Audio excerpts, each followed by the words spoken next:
సొంత ఇల్లు ప్రతి కుటుంబం కల.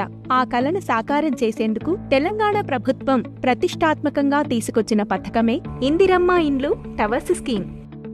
వార్షిక కుటుంబ ఆదాయం 6 లక్షలకు మించకుండా ఉన్నవారు ఈ పథకానికి అర్హులు. దరఖాస్తుదారులు తప్పనిసరిగా సంబంధిత అసెంబ్లీ నియోజకవర్గానికి చెందినవారై ఉండాలి. ఇక పథకంలో లబ్ధి పొందే దరఖాస్తుల సమర్పణకు మీ సేవా కేంద్రాల చుట్టూ తిరిగే పని లేకుండా మీ సేవా తెలంగాణ వాట్సాప్ ద్వారా ఇంటి నుంచే అత్యంత సులభంగా దరఖాస్తు చేసుకోవచ్చు. ముందుగా మీ సేవా వాట్సాప్ నంబర్ 8096958096 హాయ్ అని మెసేజ్ పంపండి. మెనూ నుండి హౌసింగ్ డిపార్ట్మెంట్ శాఖను ఎంచుకోండి. అందులో ఇందిరమ్మ ఇండ్లు టవర్స్ పథకాన్ని సెలెక్ట్ చేసుకోండి.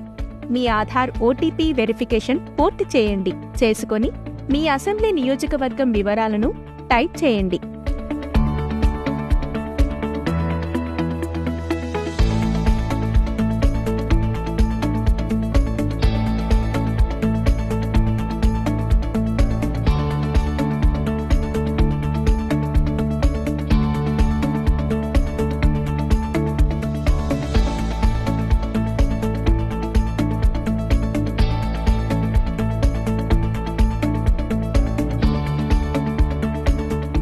ఆధార్ కార్డ్ ముందు వెనుక వైపు ఫోటోలను అప్లోడ్ చేయండి. దరఖాస్తులోని వివరాలను నింపి సబ్మిట్ చేసి జూలై 21వ తేదీ నుంచి ఆగస్టు 10వ తేదీలోపు దరఖాస్తు చేసుకోగలరు. మీ సొంతింటి కలను నిజం చేసుకోవడానికి అడుగులు వేయండి.